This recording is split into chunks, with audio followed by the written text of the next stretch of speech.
I decided to bring probably way too much stuff because, and I can go through fast and slower. And I also brought a videotape, a recent collaboration between Paul McCarthy and myself. And if there's time, I'll show that towards the end or as a break. But I like to show really early stuff because I think it gives some bit of explanation about where I come from and why I do things, because I think most people do things in a reactionary manner against like their own background. And so if you see how people were trained, and gives you a bit more understanding about what they ended up with.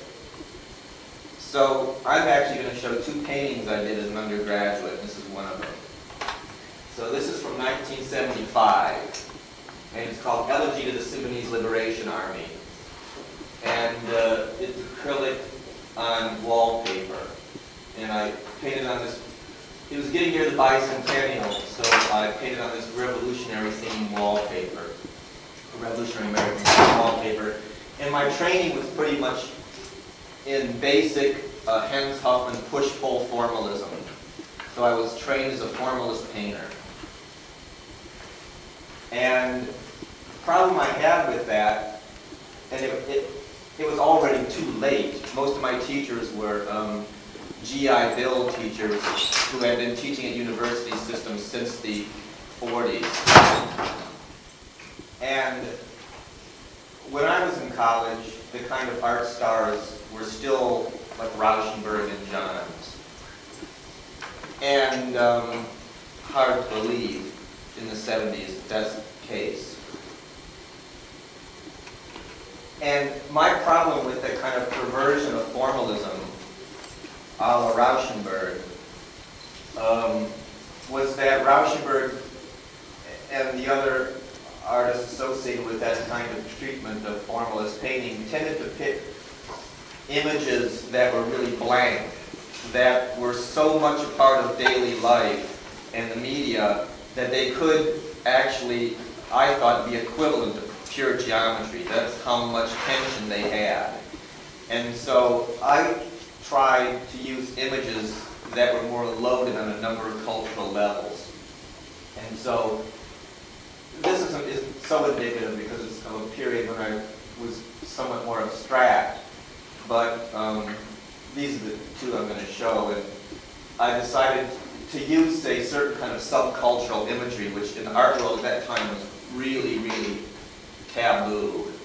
To use any kind of thing that smelled of a subculture, because pop art was a really dominant form. So something like the Sudanese Liberation Army, people felt that had to be, you had to really truly believe that. And anything that used certain kind of subcultural stuff meant there was a certain investment and faith in it. And I was very confused about my own faith in formalism. And I thought sort of infusing a kind of faith, which was a faith of my kind of teenage years, that is a faith in revolutionary politics, within this counterfaith, which was my university training, would somehow negate each other and produce a new kind of formalism. And this was my attempt at this period.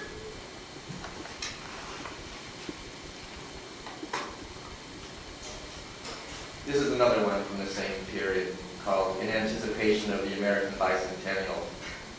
And it's acrylic and spray paint and stencils. And it's about 2 by 3 feet.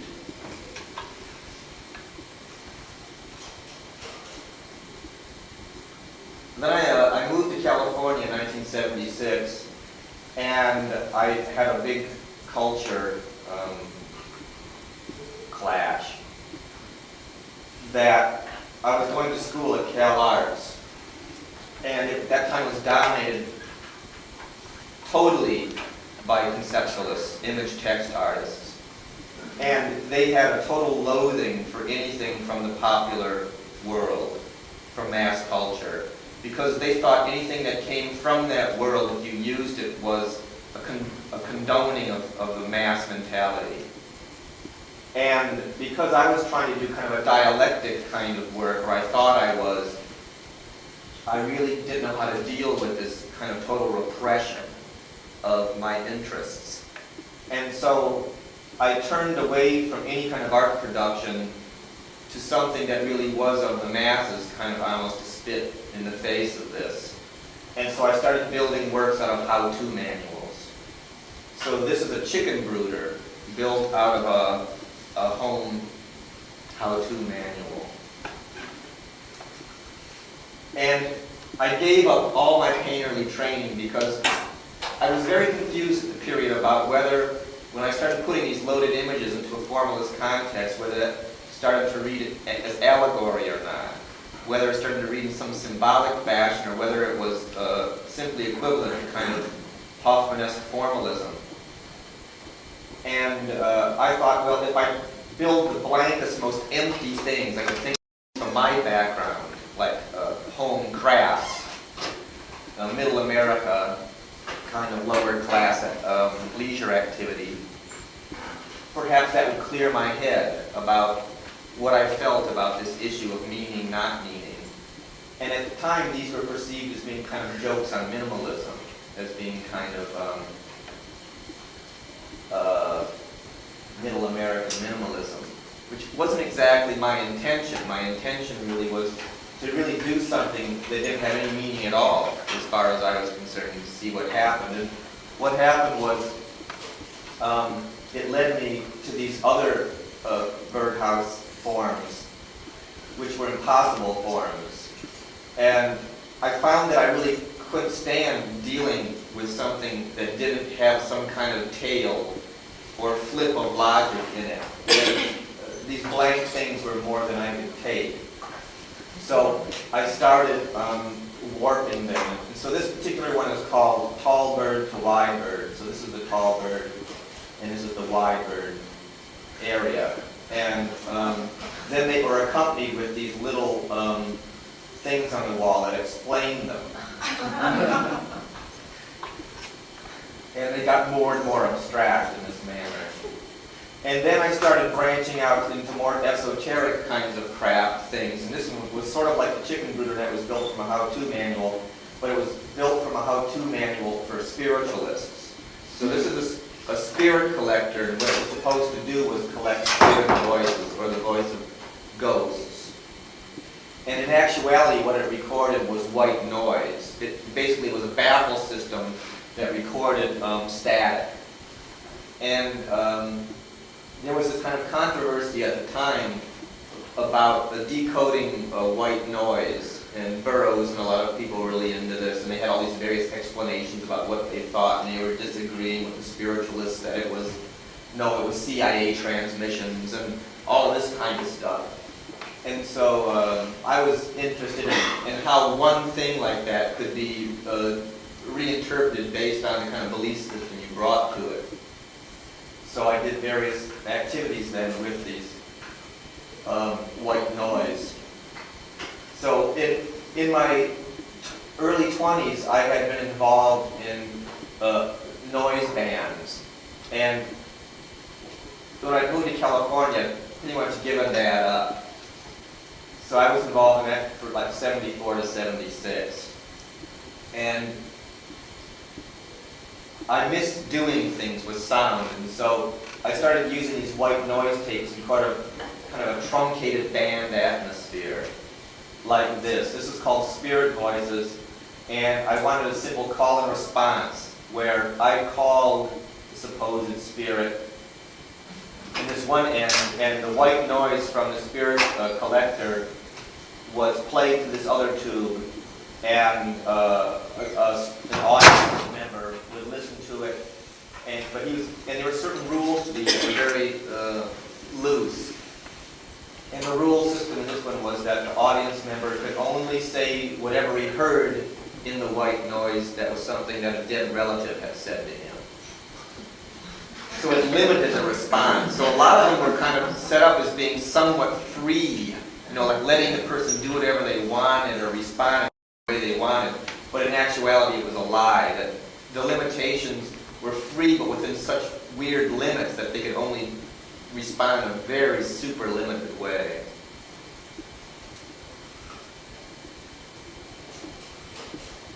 This is another work from this period called Tower of Babel. And I limited my music production to cardboard tubes at this period because I thought the tube was an interesting metaphor for the human body. Like, one of the most primitive musical instruments is the didgeridoo, and it's used by several primitive peoples, and it's just basically a tube that you either sing through or cause to vibrate. So I did a number of pieces that were tube music works that used the tube, and the reason I thought the tube was the best primitive musical instrument was that I thought it was the perfect model of the human body in its most basic state. There was a mouth on one end and an anus on the other, so it was sort of like an alimentary canal. So it was a person boiled down to their most essential food intake output kind of scenario. And so in this one, this piece was about a hierarchy of tubes going from the smallest one on top to the biggest at the bottom. So in this bottom case, I was laying in this giant tube, and it was highly amplified. So the slightest movement caused like a huge wall of feedback in the room.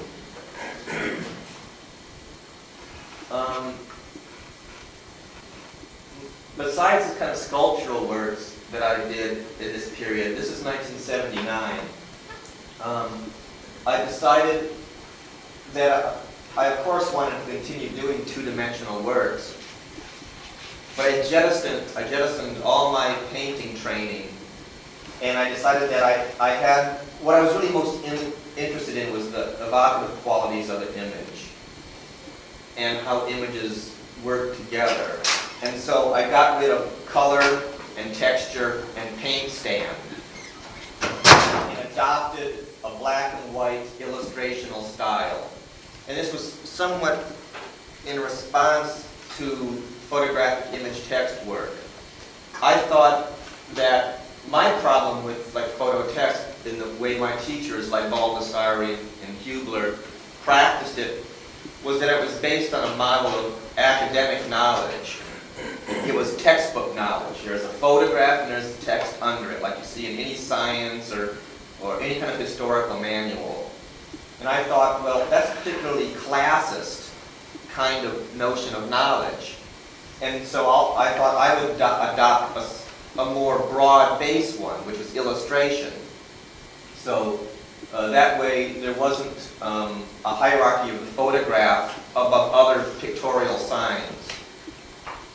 That you could draw something by hand and it wasn't seen as being expressive or expressionistic, that it was just simply a sign.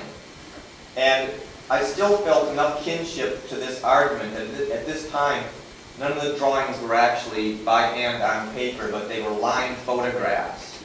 I was that much wanting to escape from painting, but shortly after this, I realized that was really a stupid thing to do, that the sign was the same whether it was hand-painted or a photograph, so this kind of fetishization of the photograph was not an important thing.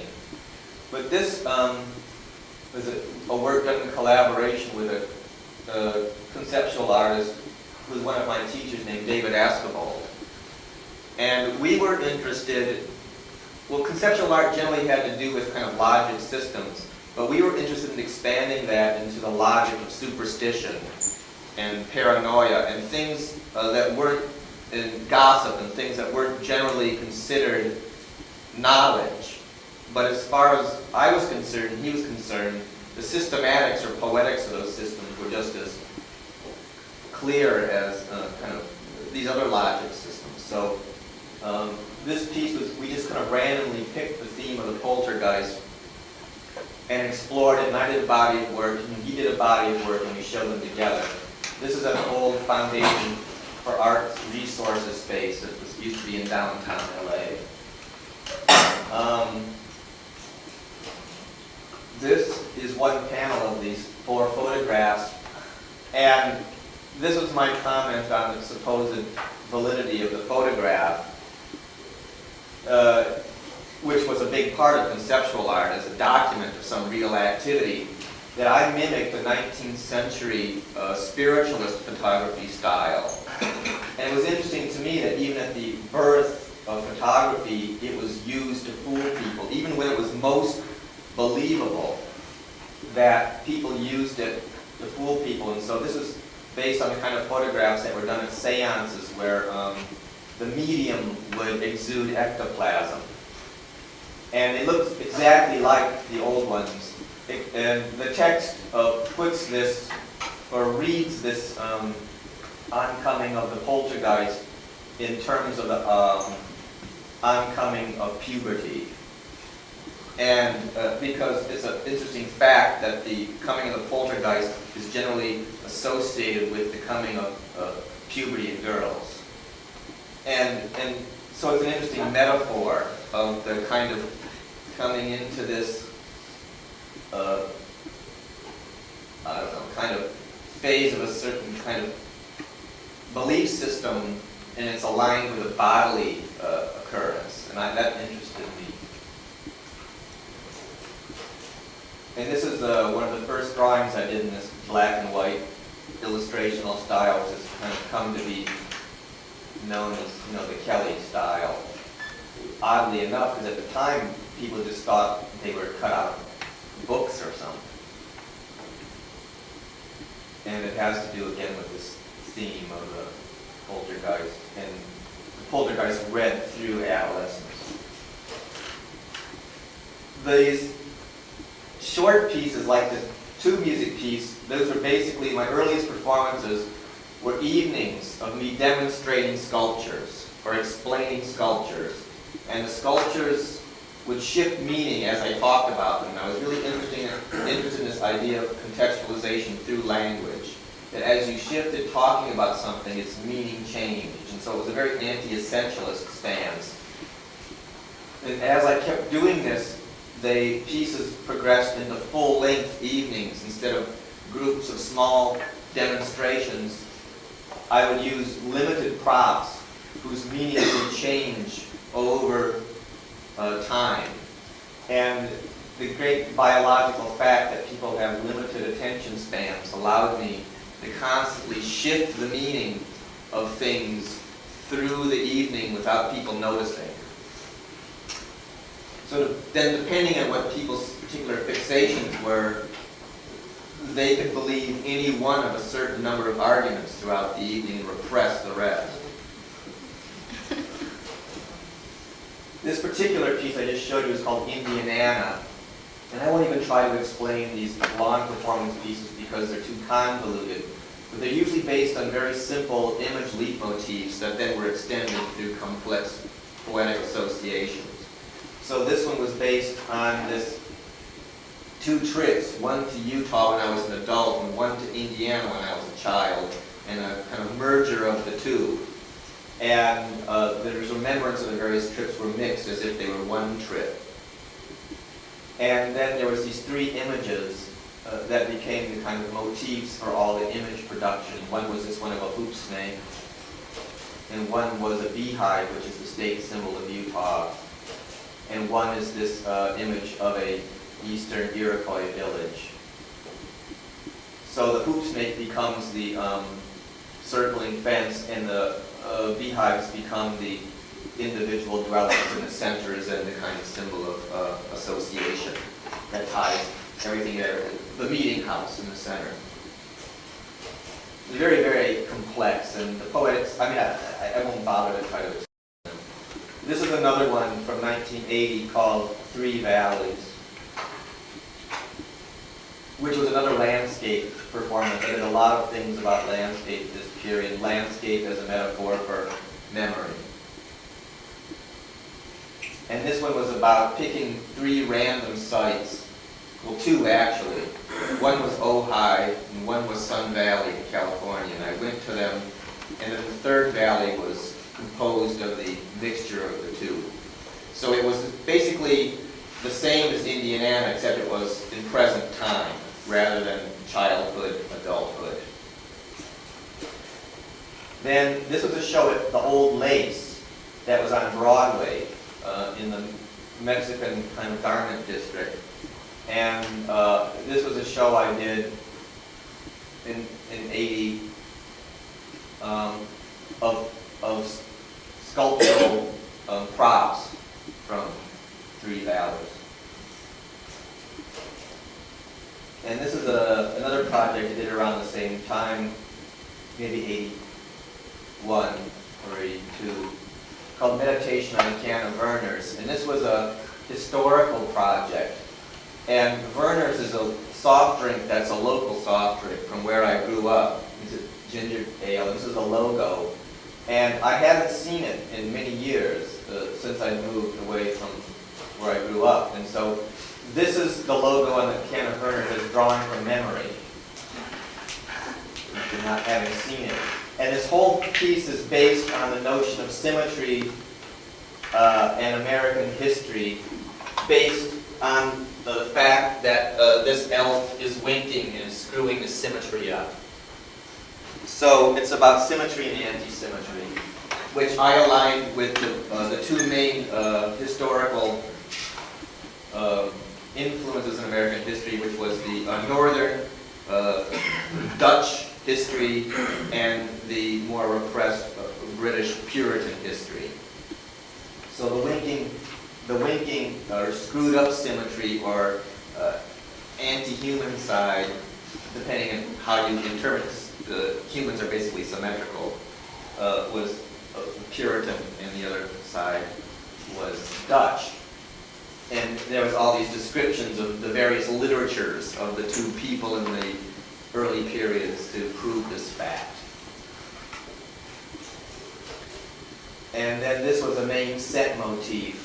And the piece was, I was very interested in the idea of oratory and how important oratory was in early American politics.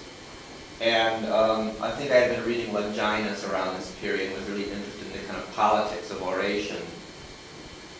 And so what this is a sheet over a marching bass drum on top of a soapbox. So when you pull it off and take the drum off, you can beat the drum and stand on the box and give as many speeches as you want. And so this is one of my most excruciating pieces, because I think I gave a speech for like an hour and a half or 2 hours. And on the steam.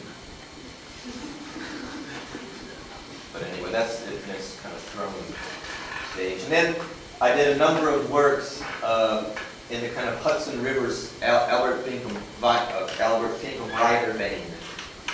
And these are all monochromatic black and white primitive landscapes on cardboard with pseudo-wood cardboard frames. And it was interesting because at the time I was pretty much, people thought I was part of the new romantic movement, and I got dumped into a lot of shows like April Gornick. And maybe you don't know this whole, maybe you're too young for all this, but it was this kind of attempt to resuscitate romantic painting. And I thought it was very funny that these kinds of obviously pseudo-romantic paintings were being dragged into this. But I only did a very few of them, maybe 10 the most. In 82, I had to leave California to go to Minneapolis to teach. It was my first art-related job, I think 5 years out of graduate school. And I got a job at the Minneapolis College of Art and Design. This was part of their faculty exhibition. And it was the first time in many years I had done a real lot of two-dimensional work. The first time I had a studio since I got out of school. And so this is an installation I did of 2 projects I was working on there. I was there teaching performance history and performance art classes and sculpture. And this was a Monkey Island and Confusion. The green wall is the confusion work. And basically, I started using this black and white style as a way of illustrating various notations and ideas I had. And as I developed my practice, this is the way I illustrated my thoughts. And then when I thought I had developed a logic system clearly enough to convince myself or to fool myself, I would perform it live. And I did a theater piece, and this theater piece was a coming to life of this logic system, and that was it. I only did them once generally, and they were never recorded. And that was very important to me that they were never recorded, because I was very interested in the fact that they were in real time and are really about convincing people. And it's much easier to convince people in real time. If you don't have a tape to go back and look at, to check the facts against, then there's nothing to recall but your own belief in it. And that was important to me.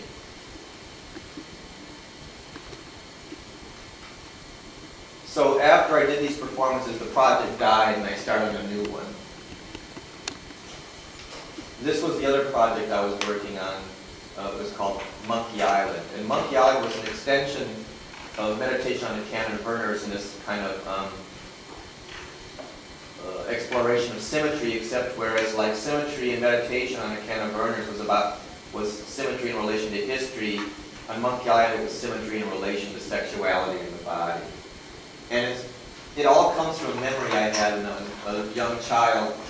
And my mom took me to the zoo, and we went to the Monkey Island, and the monkeys happened to be in heat. And so they all had these big swollen asses, or like big red asses. And I said, well, why is their asses all swollen up? And she said, well, they hurt themselves, and they had to put mercurochrome on it. So as an adult, that seemed like a pretty good metaphor for sexuality in general. And so a lot of this is about these simple symmetrical divisions that can be read bodily or sexually. And then I made a correlate between mind, body, and landscape, where the same image, which I decided in this symmetrical universe was a bisected square, read as a body, read as a map of a landscape, and read as a diagram of the mind. And I'll explain that later, but as I go along. So this is, I guess first confusion. This is a confusion exhibition I had at the UC San Diego in '82. And it was also the set for a performance, where I did performance in this installation and then left everything as it was. Confusion was kind of a one-shot kind of performance that was in 7 sections, and it was about trying to follow a flow of logic through these 7 permutations. This is my first well, I had one other small show in Los Angeles, but this was my first big Los Angeles solo show in 1982 at the Rosamund Felsen Gallery of Works from Monkey Island. And these are the various kinds of ways I said, this is the floor plan of the stage set for Monkey Island, this bisected square and these various other works that had to do with illustrating certain aspects of it. So here you see, like this map of a landscape in this form, the map of this anthropomorphized map of the landscape, and then more pop version of it. And then also a lot of the drawings were painted with mercurochrome, like the 3 on top. This is an installation of the Monkey Island materials in Sydney, Australia. And this is more from the Rosamund Felsen show. So I won't explain these, but there are various works that extend from the metaphors in this project. This is mercurochrome. This is called 2 beeps. These are small, a lot of small study drawings of symmetrical forms and things. this is all kind of notebook pages I made during while I was writing this, and I glued them all together, and this piece is called Fabric. And then my image of cohesion in this project was the insect eye, or the prismed eye, which was about bringing many things together in one thing. And so this image of cohesion is superimposed on the notebook drawings as well as the main motif, which is the bisected square. This is a photo called Travelogue with Lap Dissolves, and that's exactly what it is. It's various travel photographs that are, each intermediate photograph is a superimposition of the two, one before and one after, a la film lap dissolves. So it's one image lap dissolve, second image lap dissolve, third image lap dissolve. So it was my attempt at sort of doing a film. And then I did these retouched photographs of insect eyes as islands, where I had the insects airbrushed out except for the eyes and kind of flipped them into a more horizontal reef. And then I did this, besides the performance, a couple of years later, I was contacted by this organization in Vienna that was doing this whole big symposium called Brain Work as Artwork. And they were really interested in this one section of this where I went to a professional hypnotist to try to get him to actually believe, get me to actually believe in a more thorough way this logic system I built up. So I went to the hypnotist and I said, you know, I really want you to get me to believe this. And so then I did these various tapes under hypnosis where I described these landscapes and all the different parts and their relationships. And so years later, I published this in some journal, and then years later, people in Austria called me and said, we're doing this brain work symposium, and we want you to do a work based on this hypnosis section. We're really interested in this. So I said, okay, but it was supposed to have been done there, so I designed this whole thing to be done through the mail, where I sent them the diagrams, and they were supposed to get volunteers, and then hire a stage hypnotist and do it live. And they said, great. But then it turned out that Los Angeles and this city were sister cities, and the government decided this year in Austria to shift the festival to LA. So the whole thing turned up at Barnesville Park, which was like 2 blocks from my house. So this whole thing that I designed to go through the mail ended up next door. And so it was just kind of this ridiculous circumstance. And so anyway, it kind of fell onto my shoulders to stage the thing. So I just had to get people I knew to do it, which problematized it because I sort of wanted strangers to do it. But anyway, I got people I thought didn't understand it well enough. So this is Tim Martin hypnotized.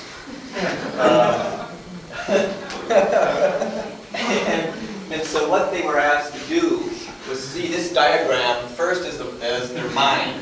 And they're supposed to see it within this was a brain. See this kind of semicircular halves? Say, well, okay, what's encoded in your brain there? They go, oh, well, there's a smell or buns, you know, cooking honey buns or something. And then they say, okay, forget all that. Now this is your body. Like, what's there? And he goes, well, my balls are kind of hurting or something. And then the next one was, this is a landscape. And what's there? It's like, oh, it's a lake someplace or other. So it was really interesting to compare all like 6 different people's associations surrounding this really simple image, an idea of like mind-body landscape with my own, and compare and contrast what the kind of associative qualities were. And I was surprised to find that they weren't that far different, that our culture is cohesive enough that a lot of the associations were pretty similar, or within categories, you know. That was something, I thought they'd be much more exotic, much more different than they were. this is a show I did in New York, Metro Pictures in '84 called The Sublime. That was the kind of motif in this particular performance, was the aesthetic discussions surrounding the sublime, the aesthetics of the sublime. And so this particular piece is called The Sublime and the Sublime Framed. And a lot of the work had to do with about the notion of grandiosity in relation to the sublime. And it's grandiosity and amorphousness. So on this side, you had a tiny landscape, which was just a landscape I copied off a jigsaw puzzle of an alpine landscape, getting bigger and bigger and bigger and bigger and bigger. And then correspondingly, this is called a sublime frame, or the attempt to take control of this grandiosity as it got bigger and bigger and bigger. So bigger and bigger and bigger and bigger frames. What's the thing in the middle? That's another drawing. I can't remember anymore, but it was called The Divided House of Reason and Something Else. And it was somebody being tortured about kind of two binary systems. But I like the fact, just formally, that it was a house and that it acted as a fulcrum for this spray. But like in these installations, at this time I never sold anything, and these shows would go to 3 or 4 places. And I really had a lot of enjoyment in refiguring the installations as they went from one place to another place. And so, except for this piece, which is one piece, the relationships between all the separate parts were always different. And I like that because I saw that as equivalent to how memory operates. That it isn't like a straight line thing where it's always the same. It's much more of a network system. And so I would always shift things around so that when you went into the gallery, you could walk around and make the associations yourself between various pieces. And then sometimes it might aid the viewer from running a string from one to another, or back and forth. But there was always enough formal similarities or similarity in kind of associative similarity that you could do in a lot of different ways. And so I always saw the shows as networks of various kinds of things that could be reshuffled without radically altering how they meant. And that was something I tried to make them so that you could do that. That they didn't need to be in a linear order, or they functioned as networks. And then the frames, is that like sort of a bowed pen line for like wood grain? grain, yeah. And then I really took the wood grain to excess in this piece. And this is this is called infinite expansion.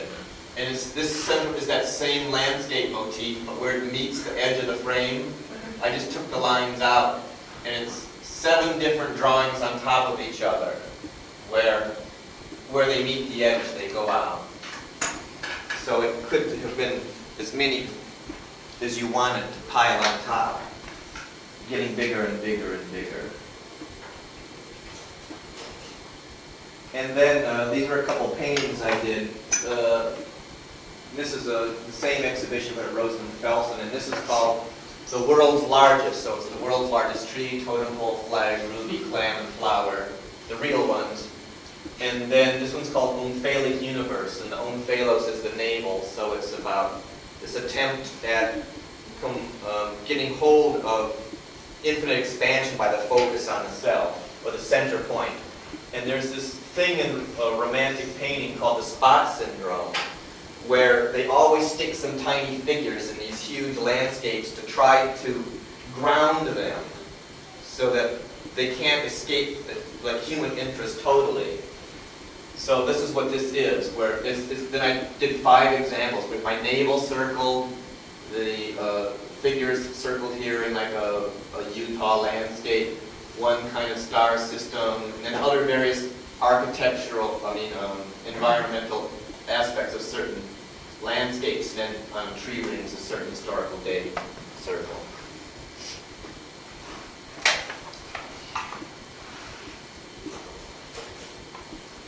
Then this is another drawing from this same project called Bad Acting. which had to do, again, with this idea of something being either isolated or part of a network system. So it's a simple kind of demonstration of that, but through the metaphor of acting, where acting that's call and response is very phony sounding. Like if someone never interrupts you, it doesn't sound natural.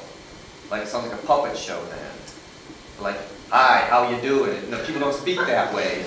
So I did one where a landscape was presented in terms, another one was presented in terms of overlay. But through that particular metaphor. Then this is a shot in preparation for the performance of the Sublime. And these are two actors that I worked with in it. And at this time I started using some extra people to try to make it seem more like a full world, like it wasn't just me babbling, for 2 hours. It was other people. I would break the text randomly up into dialogue, so it sounded like conversation, but it really wasn't. So this was an actor, Ed Gerke, and this was Mary Warnoff, the famous B-movie actress, who were in this particular piece. And this was done at MoCA, when the new MoCA was built. Not the old MoCA, actually, the Frank Gehry MoCA, the first year. So this was done in the space before it was even finished, the raw space. So were you still trying to do performances that were based on a logic? Yeah, at this point that was still my interest, was that the performance operated as a bringing to life of a certain poetic system and trying to convince the audience that it was operable. I was invited to do something, I think it was 84 or 85, to do something. There's an organization in New York called Creative Time. It's a funding organization. And they had gotten permission to use the anchorage of the Brooklyn Bridge, which are these old work tunnels under the Brooklyn Bridge. And so I went to look at them, and the space is so amazing, there's nothing you can do in it. They look like a cross between a Gothic cathedral and, I don't know what you'd imagine, like the Paris sewer system must look like. So I decided to break with my own restrictions about using color and to do something that was very simple. And I did this installation called Plato's Cave, Rothko's Chapel, Lincoln's Profile. And it's very complicated. It's hard to describe. The genesis of it had to do with the notion of the possessive. At a certain point, I became really obsessed with who named what, and this whole notion of ownership around naming. And so I was calling all these paint companies up to ask them, say, who named the paints, try to develop an auteur theory of paint naming. Like all those names like Sunbeam and Doe, Chocolate Bar. And I was also really interested in who named all the cave formations in various caves. And as I kept thinking about the notion of the possessive, I just started listing famous possessives. And Plato's Cave, Rothko's Chapel, Lincoln's Profile were the three most interesting sounding possessives off my list. So I decided to do a work limited to those three possessives. And so this work was about that. And I tried to recreate in this underground space Plato's parable of the cave through these three metaphors. And so I decided I would just do, because the place you couldn't compete with the architecture, just do these giant monochrome paintings. So they're huge. They're, I don't know, 15 feet high or something. And they're these decorator colors. And so I picked four that roughly corresponded to the cliches of the colors of the four races. And on one they're named the commercial paint names, and one they're named the four races, and one they're named four bodily fluids that those might correspond to.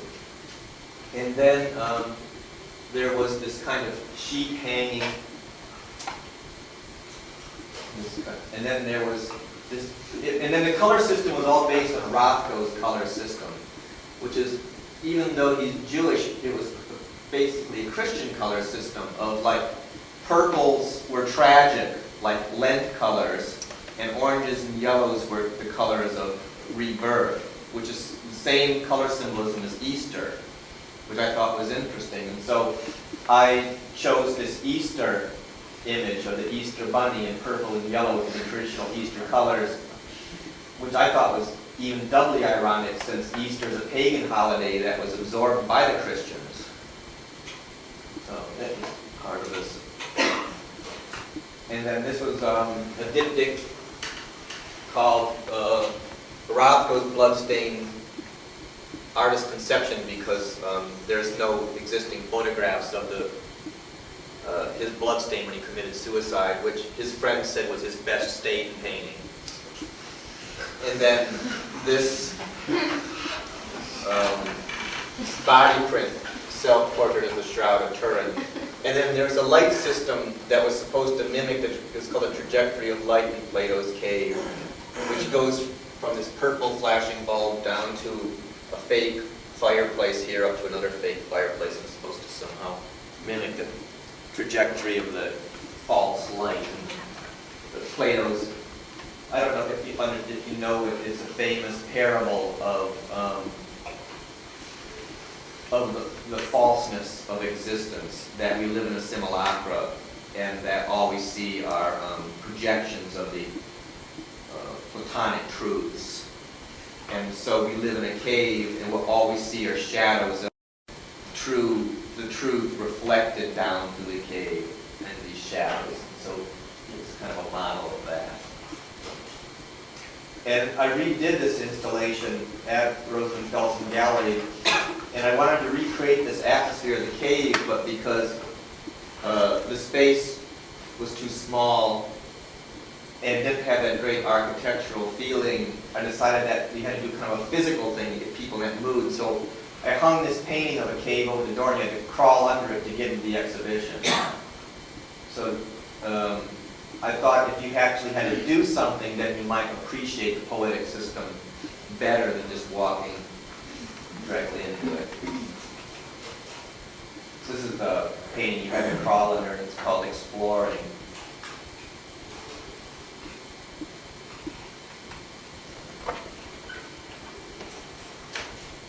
And then this is an installation shot of that show. And at this time, I started getting a lot of flack about, because I was using these cartoon forms, or people construed them as cartoon forms, even though I thought of them as traditional illustration. And also the fact that I was using sometimes within my networks of ideas, some unsavory ideas, which I thought, if you're going to develop a system, there has to be, unsavory aspects to it. I started getting a lot of shit like that I was some kind of bad boy artist. Even though I didn't think I was. I thought I was fairly PC as my intentions went. And so I decided that I would start doing good versions and evil versions of my work. So I would do one that was white and white on black, and one that was black on white, and one was supposed to be evil and one was supposed to be good. To show how ludicrous I thought this reading of my work was, to apply these moral readings to works that I thought were supposed to be works that you were supposed to navigate through and think about these kinds of moral dilemmas. Not that I was making some statement about moral choice.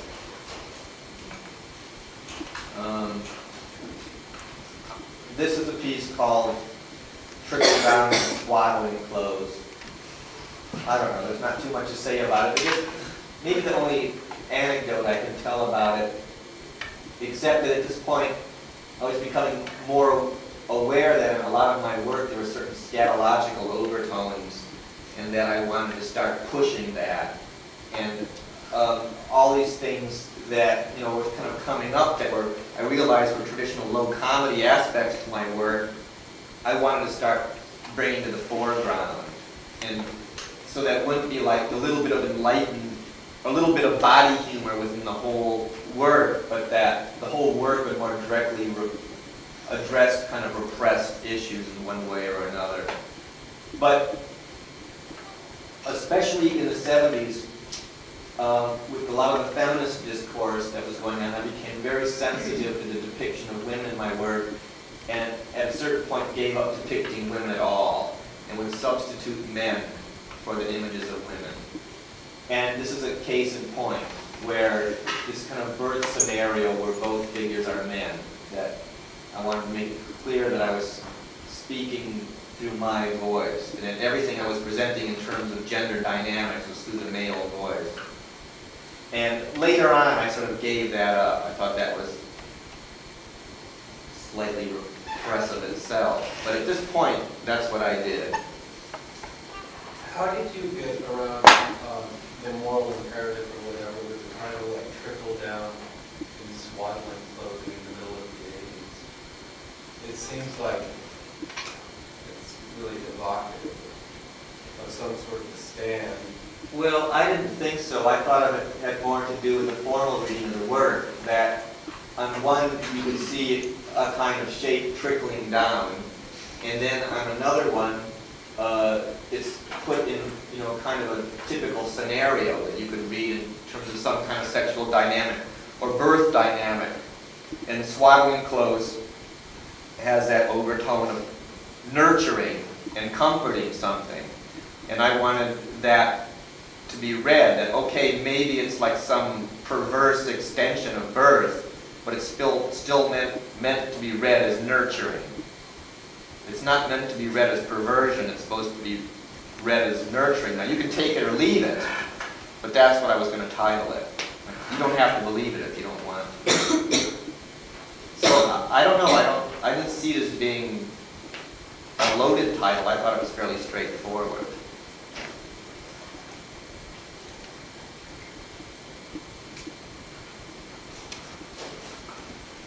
And then I also wanted to try to get away from this kind of black and white thing a little bit, too, and start using other materials. And I came up in a period where there was a lot of formalist use of materials for their own sake, like Art Bavera, where you kind of throw a lot of junk together because it was interesting. And that always bothered me. It seemed too not specific enough. And so I started using things that I thought had a real specific historical or evocative reference, and this one's called A Hippie's Bedroom.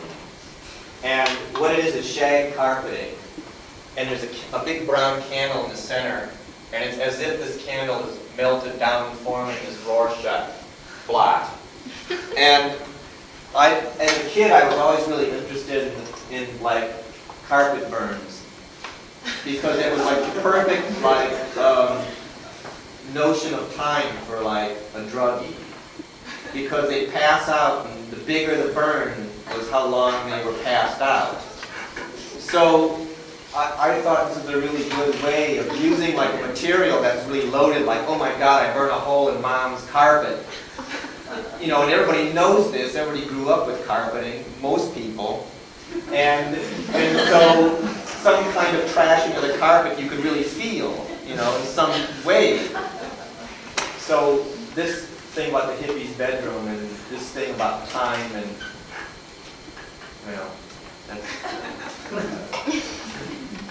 and then there were these other ones they were just simple stains. So purple stain. Did you paint them, or did you really do the half thing? Did I what? Were they really painted, or did you do that sort of? I folded them, but the material didn't lend itself to folding, so it became actually a very complicated process of folding something, then cutting a template, and then putting it down and tracing it and painting it in by hand. So it actually looks like you just folded it, and it took hours and hours and hours to do it. And then, because of the kind of religious overtones that this piece evoked, it took me back to my own religious training and the kind of art that I associated with my own religious upbringing.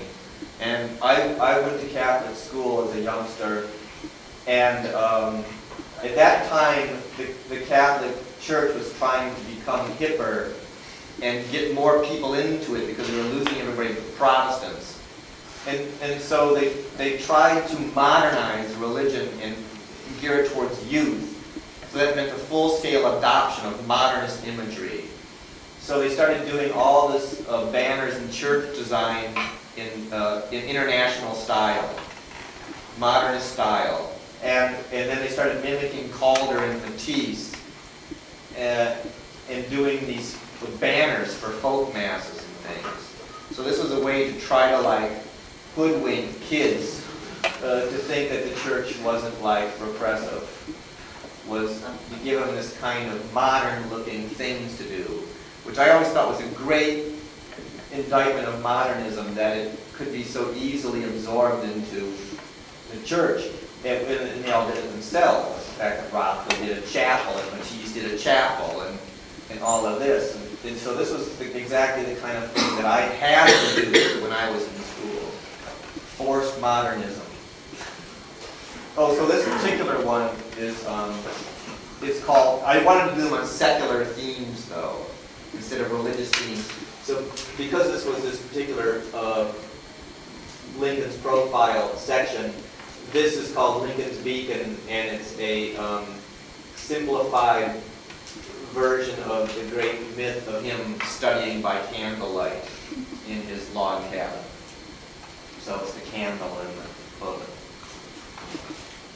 Then the performance on this one, I decided that instead of doing the kind of thing I had normally done before, which was, well, I'd already said how I started to broke it up into different characters.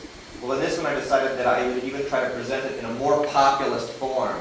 So I decided to present this performance in the terms of a rock concert. So I asked these friends of mine, Sonic Youth, if they would do incidental music, and I could be their lead singer. And they said, okay. And so I randomly broke the text up into dialogue with a female actress so that it would be read as some kind of sexual dynamic, like a la, I was really trying it to be something like Who's Afraid of Virginia Woolf? So I randomly broke it up into male-female sections and then presented it in front of this rock band. And what was great was that they didn't do anything except sound effects. And you didn't even see them through most of the piece because there was a curtain that could shut over them. And then all the action just be on the stage in front. There was a model rack that went out in the audience. So certain sections could be going out and you could directly speak to the audience. And so the rock fans who came, like Sonic Youth fans, really didn't know what to make of it. So they hardly did anything.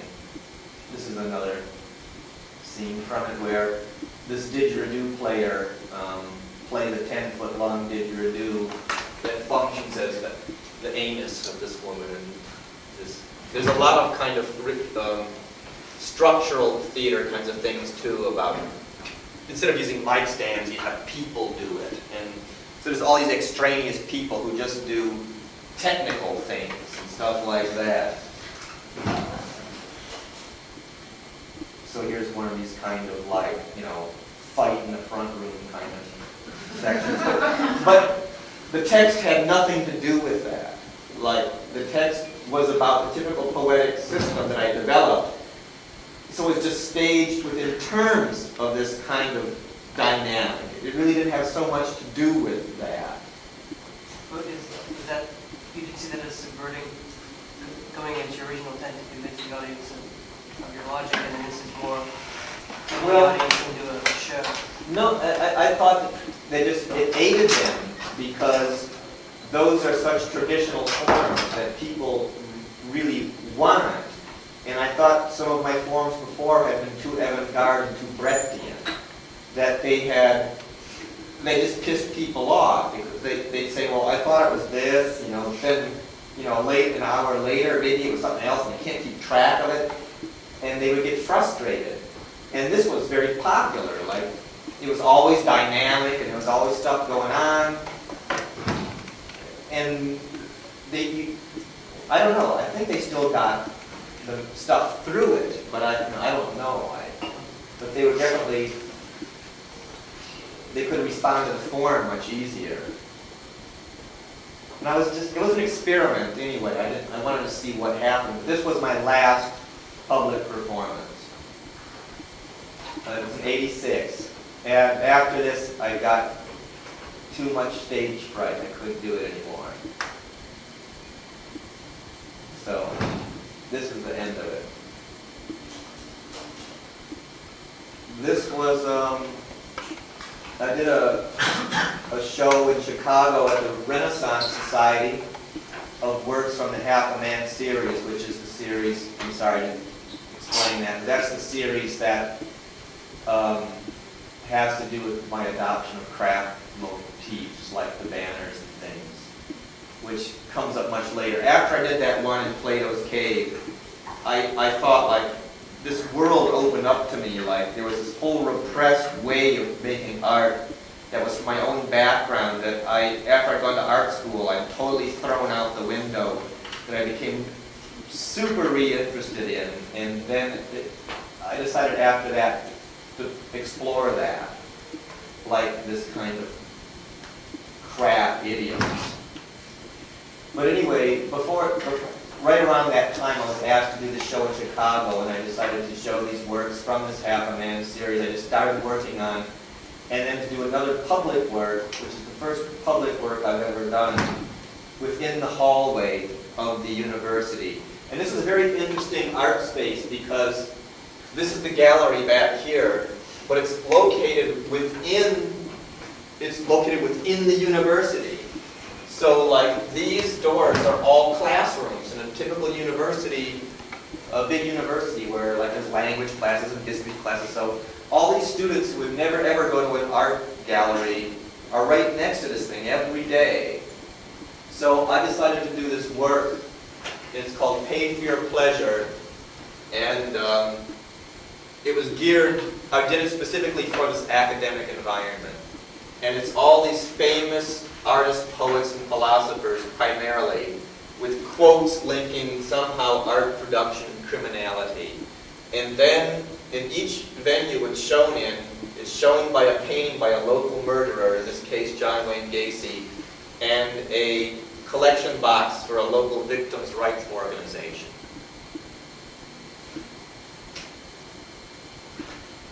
And let's see if I have another slide of it. So this is a slide looking down the hall. And like I said before, these are all classrooms. So the students would come out of the elevator and they would be in this hallway. Did you write the quotations? No, they're all quotations by the people. So, you know, here's like Gide and Hess and Artaud and Bakunin. It's all by very famous historical thinkers. But I saw the whole thing as an elaborate kind of subliminatory device to excuse the looking at this criminal painting.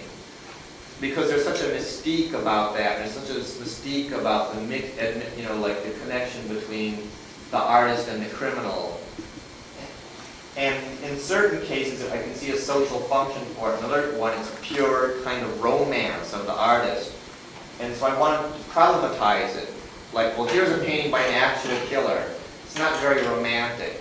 You know, you either enjoy it, you want to look at it because you're fascinated with it, and then you can put some money in this box, and it's kind of like guilt money. And not only that, there's like 90 feet of historical kind of romantic tradition to allow it, to say, yeah, it's within an intellectual history. And it doesn't make any sense. At first you say it doesn't make any sense, and it wasn't meant to make any sense on any moral level. It was meant to kind of throw you into a quandary about how these different notions of criminality and aesthetics work together. And they don't really. It's a very confusing piece. And I still see it as an elaborate framing device to allow you this simple thing to have a guilt-free reading of this criminal production, and also to see that when you see the actual works of a criminal, they don't function in the sublimated way that art functions. That when you see Gacy painting in these kind of Disney subjects, for example, how does that work? Like, what's it mean for this guy who's supposedly free in romantic terms to paint the most kind of repressed bullshit art? You know, Disney subjects. And I was really interested in that contradiction. So that's what this piece was about. And then this was it, done at the Forest of Science show at MoCA. And this piece has now gone to about 6 places around the world, and every time it's done, it's shown with a work by a different local murderer. Do all the local murderers paint? No, some are sculptors. One guy did a copper work. They do different things. And then how are these made? How do you make them? Are they drawings or they paint with tape? I have them done by a professional sign painter from photographs. So I sent him, you know, a cropping of the photo with the quote I wanted, and I told him what to leave out. And I told him that I wanted them done in a rainbow, you know, pattern, so that when you look down the hallway, it was a constantly shifting rainbow pattern. So it'd be very brightly colored, very happy. So they were done, you know, by sign painters. And they're on professional, this kind of stuff you do outdoor signage, it's kind of plastic. So it's great, it's real stretchy. You kind of stretch it and screw it in, and it's very flat. Then this is the show that I did at the Renaissance Society in Chicago of these various pieces. And then this is one section that I know this is kind of an outside thing, but one of the things I showed here wasn't from this particular project. It was a thing I just wanted to do. It's called 64 Garbage Drawings in One Bush. So it's 64 of these blob drawings, but one of them's a bush. Well, you can't tell. And what I was really interested in was, they're all taken from Sad Sack comic books. And Sad Sack, you know, is a comic book that was originated in World War II as a comic for military people. It's all about the lowest kind of soldier, like the guy who always gets KP. And as they progressed, like by the 60s, they were geared for children. They were no longer geared for soldiers, and so they obviously became allegories for childhood, where the whole story is nothing about getting dirty. It's just the point of every story. Finally, is him falling into a garbage pit. And I was really interested in them, and I read them when I was very, very, very young. And I was fascinated with how they drew the garbage. And I was always, even as a youngster, fixated on this trope of garbage. And I realized later when I was an adult was because they didn't picture the garbage. Like, they didn't show you each garbage thing. They showed you this kind of shit pile, this amorphous lump. And that really, that after my years of training in abstract expressionism, I was really saying like, oh, it's the sublime void.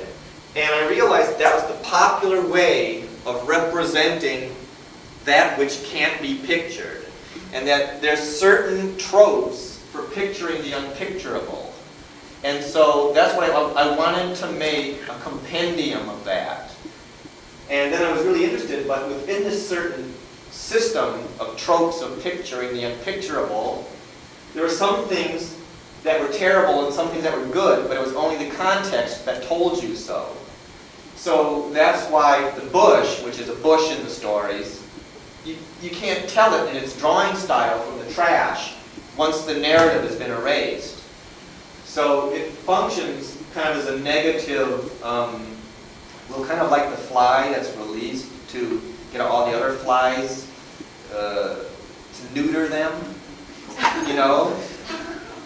That there's one bad one they kind of put in there, but in this case it's the one good one. But it's secret. You can't tell it's good. You think it's trash like all the rest. So within this wall of trash is one good one, but you don't know which one it is.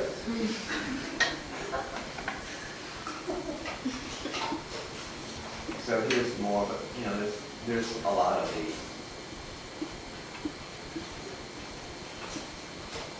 And then I did another one that was called Disembodied Militarism, where I just wanted to do an experiment to see what it was to leave the word balloons with the trash, to leave the narrative, but to take out the scenery.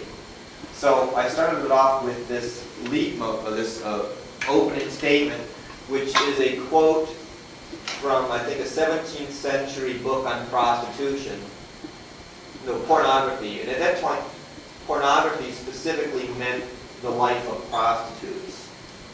And it's interesting because this was part of the introduction to it, and the guy never says what it's about. He only uses this euphemism of sewage.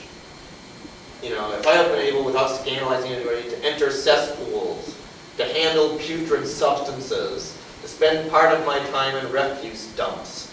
So it's this elaborate apology for the need to socially examine this problem, but it's always presented in the terms of cleanliness, in which at that time was a fairly new thing with the development of all the sewer systems and hygiene. So there was a real connection between the history of hygiene and the connection of like social criticism in that way.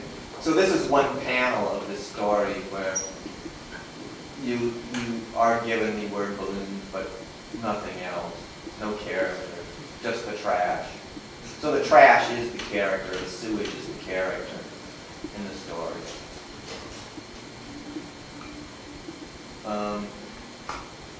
Around this time was the first time I really started traveling internationally a lot, and I was surprised to see the same idiotic cartoons everywhere that I saw here, like in loading docks and businesses.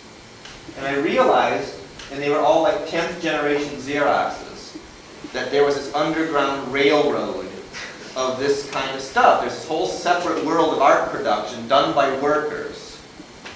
So I did a number of these where I drew them like I suppose they did from memory, or copied them or traced them, and then I showed them in the gallery with this little statement saying about how I was just continuing this trajectory of work in my workplace, workers' art in the workplace. And since the gallery was my workplace, and I was pinning them up there. So from then, I was later asked, I was a show called Avant-Garde in the 80s that was at the LA County Museum. So I decided to expand on this notion of workers' art, to use these workers' drawings, but put them in kind of a traditional art world notion of workers' art, which is kind of a Russian constructivist or, socialist realist workers' shrine vein. So initially, I had asked them permission to run this red ribbon from this workers' shrine, utilizing traditional workers' imagery with these workers' drawings, and to run this through the employees-only door and down into the offices where the secretaries were, where they had their drawings on the wall. And then I was going to put a battering ram in front of the door, the employees-only door, with a big sign extolling the visitors to the museum to knock the door down so they could get down and join the other workers where the real workers' art was. But they wouldn't let me do that. So instead, I hung this carrot out here, and I took the sign off that said you couldn't go in it. And then I had the two guards stand there, and every time somebody walked in it, the guards escorted them out. So instead of having a union of the workers, I caused a conflict between the workers so that they could blame the institution.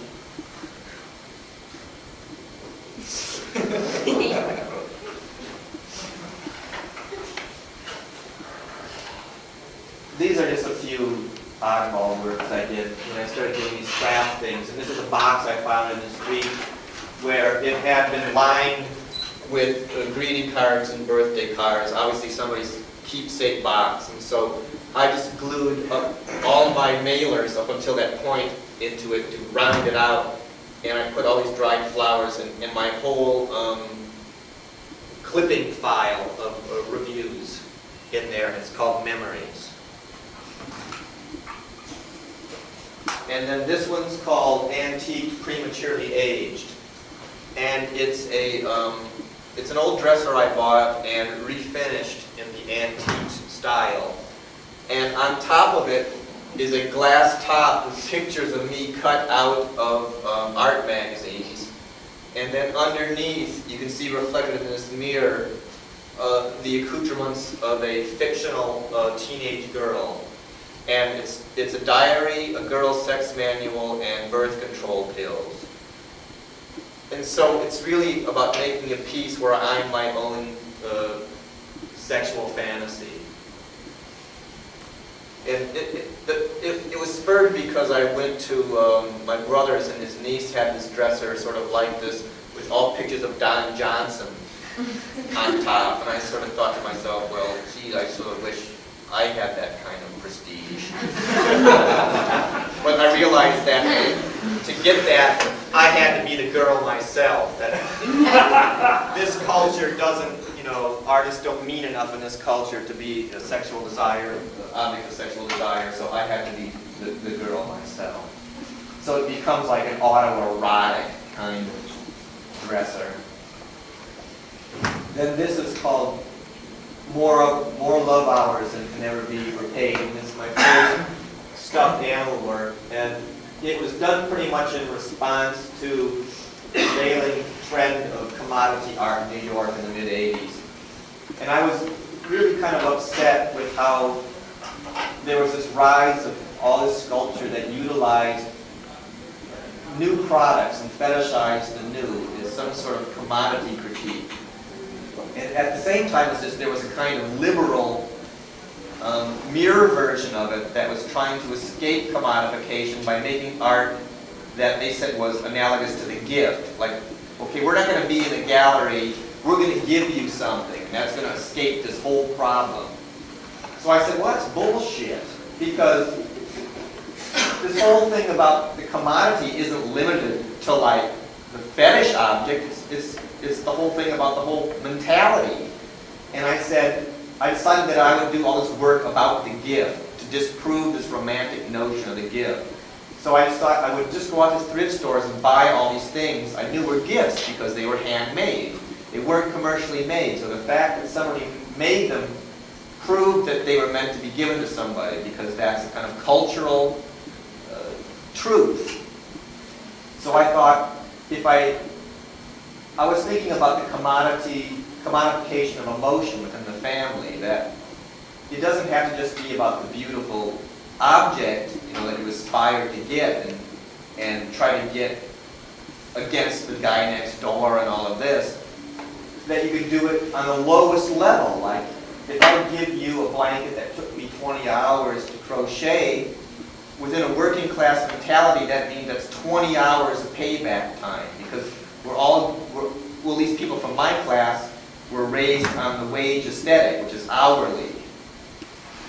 So if I give you, say here, so many craft things that are, say, like 10,000 hours of love,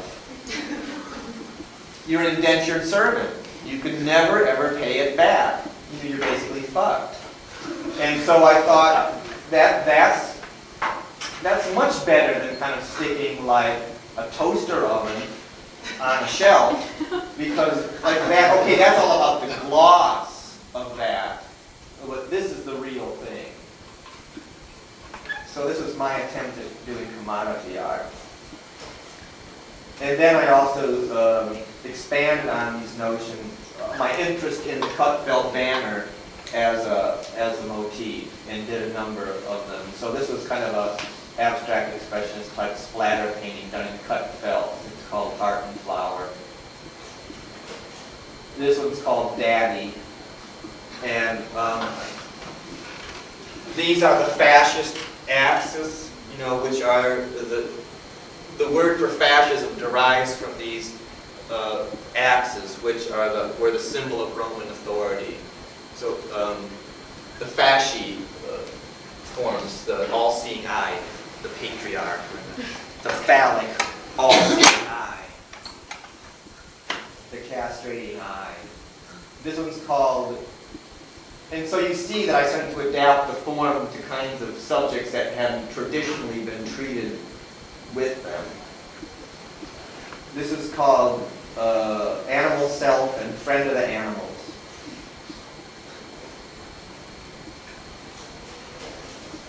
This is a piece called, another accumulation piece called Frankenstein, where I saw it as being like all the component parts, the figure, and then the equipment for constructing Frankenstein's laboratory, but kind of in a more of a feminine vein. And as I started working with this material and realizing that when people saw it, they were all kind of really shocked that I was working with this stuff, and even though it wasn't my intention when I first started using it to play with some kind of gender thing, it happened against my will, and I realized that I was doing this work where I was perceived as cross-dressing. That just by the fact of using cloth and sewing stuff together, I was perceived as in this kind of gender-bending light, and I started more and more overtly playing with this kind of sexual confusion that came out of that.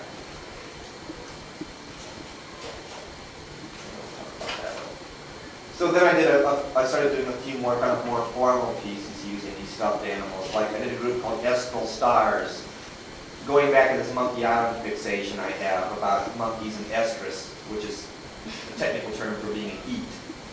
And I was really liking these sock monkeys, that they made, because I thought it was really cool that people made these things where they showed them in heat.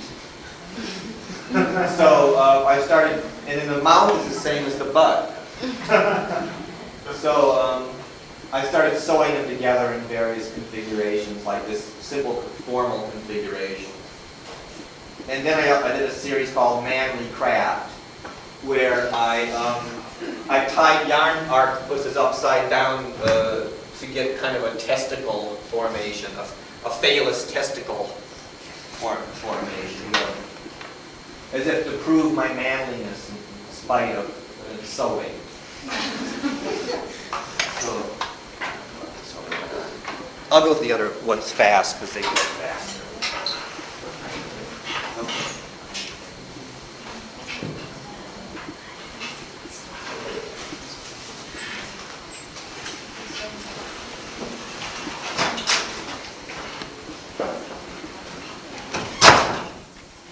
So, I don't know. I've been talking a long time. I'll whip through these really fast so you can just get a flavor of this so you can ask me questions. For some reasons.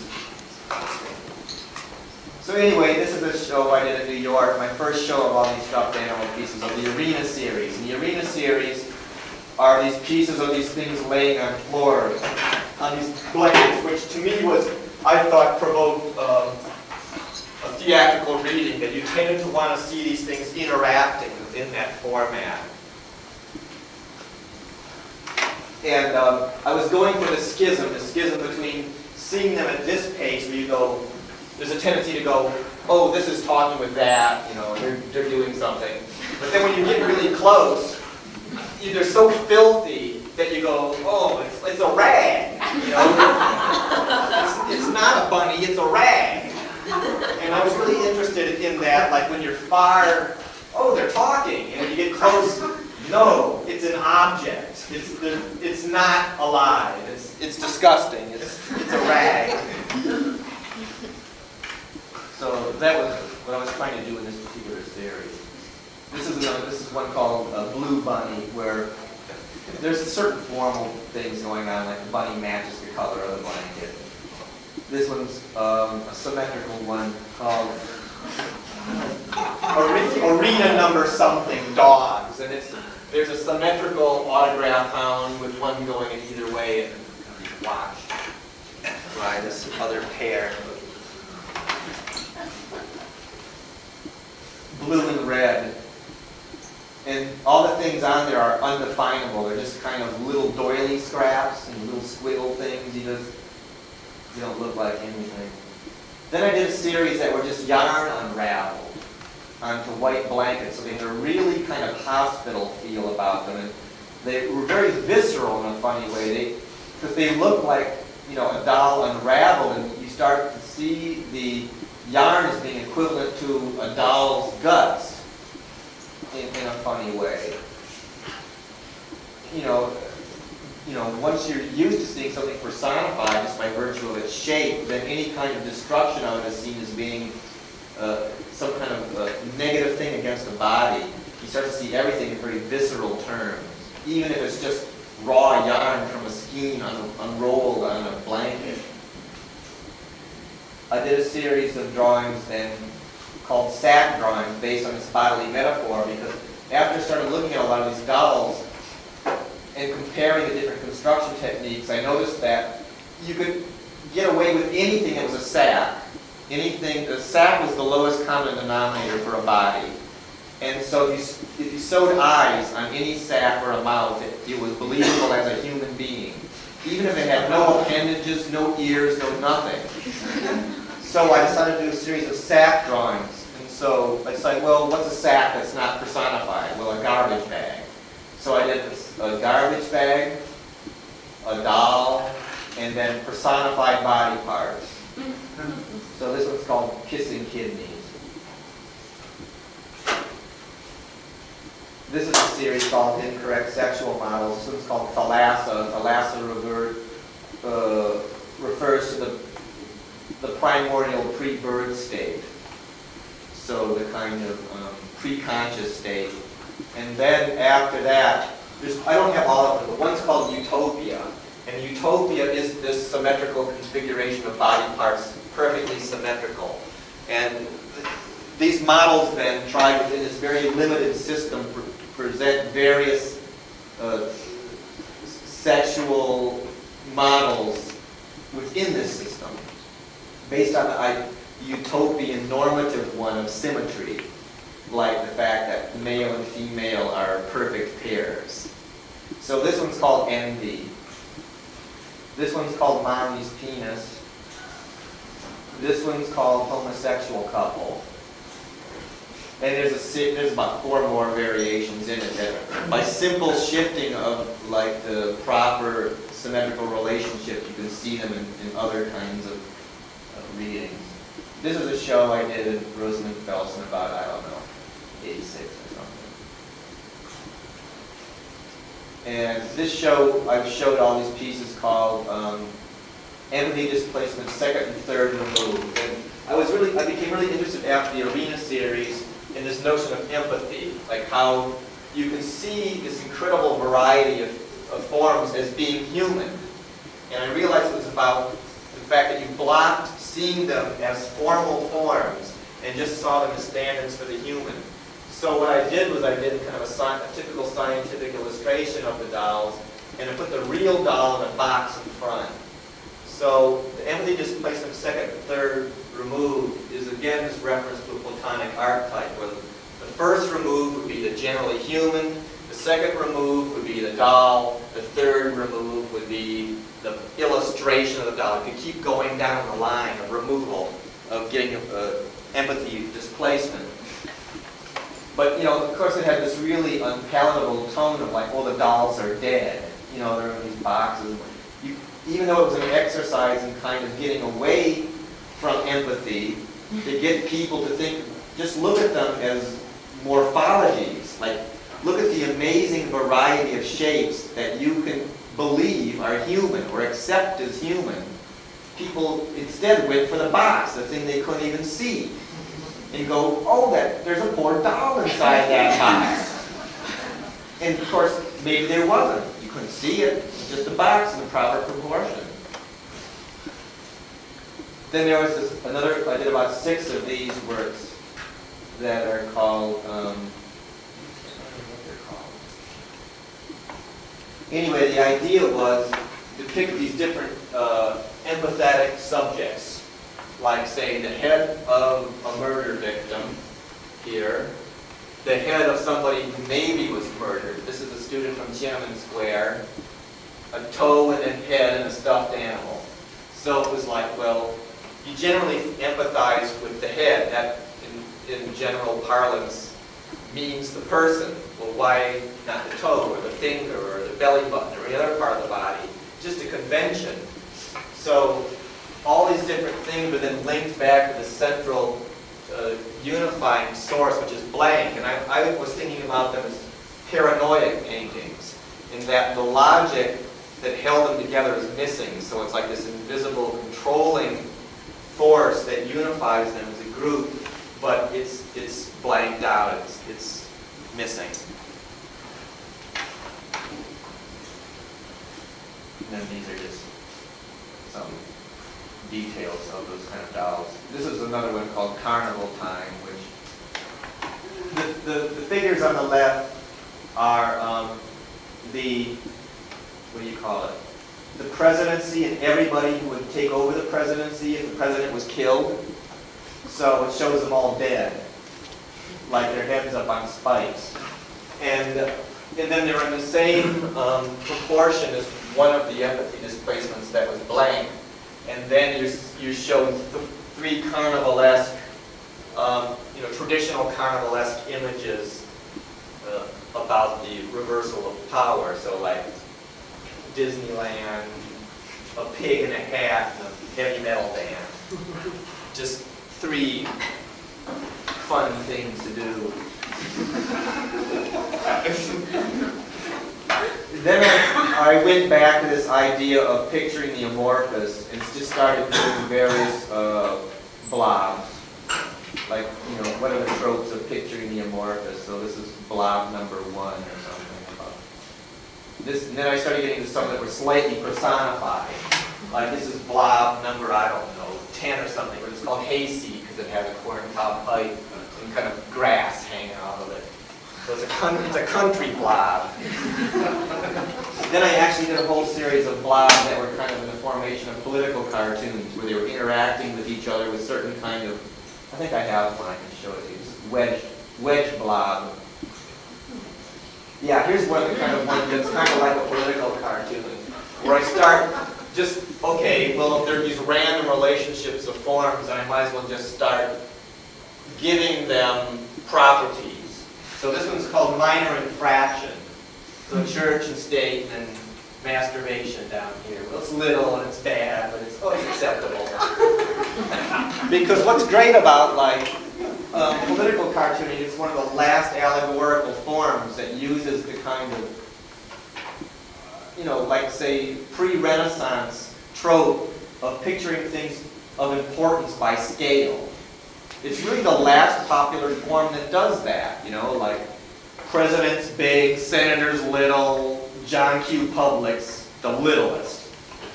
And I really like that there's still this kind of very simple and primitive way of dealing with things pictorially. This is from a series I did called Reconstructed History. And I did a yearbook that's a compilation of all these historical images that have been desecrated. And then I wrote this essay talking about why it was good that the kids who desecrated it did it. You have to read it. And I only have one of these, but there's like 50 of these kind of things. But I was really, the whole essay is sort of about the fact that the kind of idealization of history is equivalent to other kinds of artistic idealization. So there's this attempt to trash it, which is the vandal aesthetic. And then how this vandal aesthetic is actually just this aesthetic to acclimate yourself to it, and then you want to be it. And the whole essay is about that. This is a thing that I did called Craft Morphology Flowchart, where I got so unhappy with people always talking about how cute these things were, no matter what I did. I thought I gave people numerous ways of trying to get past the personification process. But it's such a huge cultural thing that I just did this thing where I presented the dolls or by construction technique in a totally pseudoscientific way. So here's, sock monkeys, here's stuffed nylons, here's octopuses, and it goes from crochet on one end to sewn on the other, with a kind of merger in between of the two forms.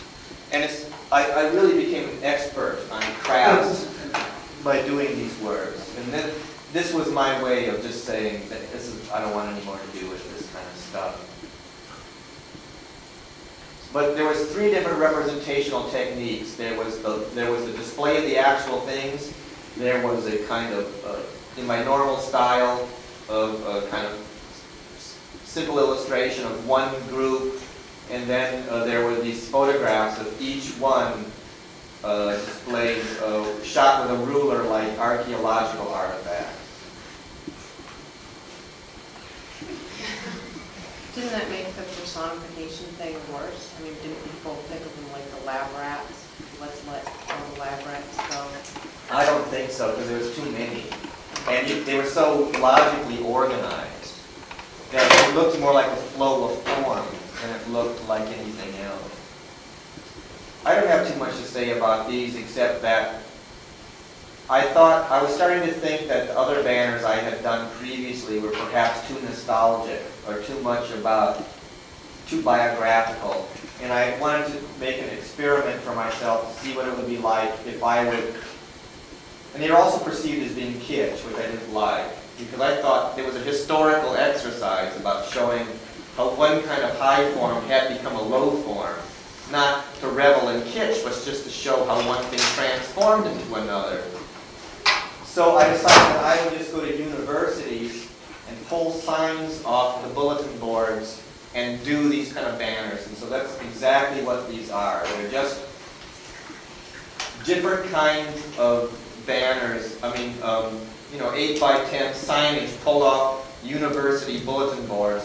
And I wanted to do university stuff because I thought, well, this is an educational institution. These are, it's not going to be perceived as some kind of low blue-collar thing.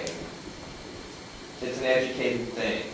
And let's see how that happens. So I just did a number of different kinds of things. So this one, that was a kind of, well, I think it's obvious what it is. Then this one about some film student looking to get somebody to play Pasolini in a film. And then some girls looking for a roommate. So I did a number of these about all different kinds of activities that were more up to date. This is a collaboration that I did with Anita Pace, the choreographer, and Stephen Prina.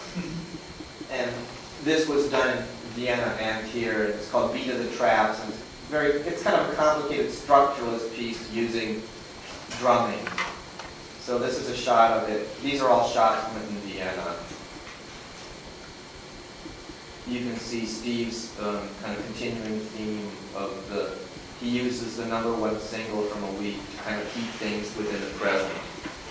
I think the #1 single this week happened to be that song about big butts. I can't remember what it was called.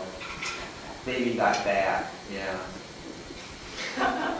So Steve always sang the #1 single, so he had to sing Baby Got Back, which was quite funny. But anyway, there's these 2 drummers, and I don't know, it's a very complicated structuralist piece, and these are the 2 dancers that work in it. This is Steve and an actor I hired. And a lot of I wrote 4 texts, and the texts were all about this biographical stuff of 4 hard rock drummers, all written in the times of 4 drum solos they did. It was very complicated. So the text was actually written in the beats of the drum parts. And I knew that I couldn't be in front of people anymore, so I hired this guy to be my surrogate. And then I thought, well, I'd like to explore it in even a more popular medium, so I tried to kind of design it in a Bob Fosse style. So I went for Broadway.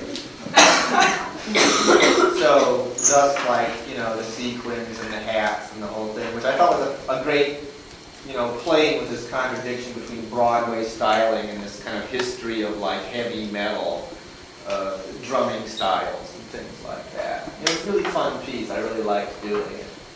But it was a very complicated piece. This is the last piece I did with stuffed animals, and this is in Germany, the gallery in Cologne. And I reduced them to pure formal relationships where the animals are broken into different color schemes that are on pulley systems that balance each other. So it's an actualization of formalist painting balance, where physically they balance each other. And then surrounding them are all these fiberglass sculptures I made that were on timers that randomly sprayed disinfectant to the room. So it was, you know, despite the fact that there was this kind of, on one hand, a total formalization of the treatment of the animals, these very, very clean modernist kind of finished fetish sculptures, once you realize they weren't finished fetish sculptures at all, but giant bathroom disinfectant things, which oddly enough are always done in a modernist style. Like if you walk in the bathroom right there, there actually is one, and it looks like Darth Vader. In fact, what I call them all Darth Vader. That then you are then prone to see them again as kind of wads of, you know, baby drool soaked things.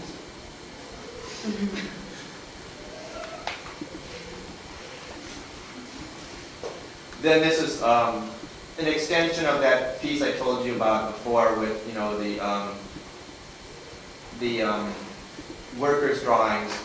I was asked by Frank Gehry, the architect, postmodernist architect, to do a commission for the Chiat Day advertising agency. And I had never done a commission before ever, and I was really against it. And the more I thought about it, though, it was like, well, I must be able to come up with something for this that would interest me, that I wouldn't feel compromised by. And I finally did. I finally found within the area of this advertising agency a really interesting cell of rooms, like an island, like this island. And it consisted of a boardroom, 4 individual meeting conference rooms, and the coffee room.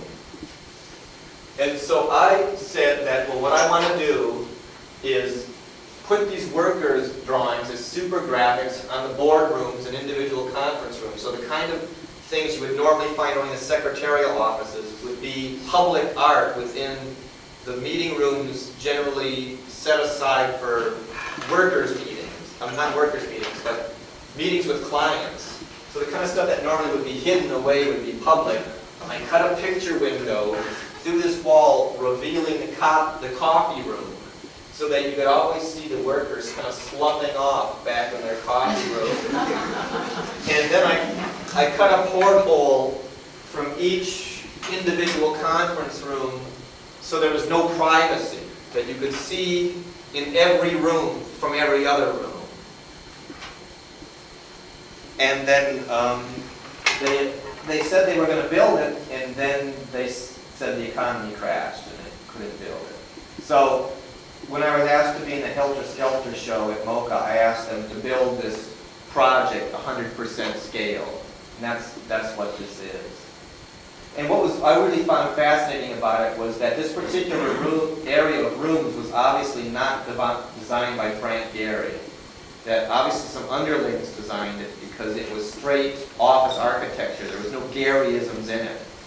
And so my work, I thought, was kind of putting the Gehryisms back in it, but more kind of overtly class conscious than Gehry normally is. Like normally he's kind of Bauhausian. Like he'll reveal the ducks and he'll do things like that, but he won't show you anything about class conflict within the situation.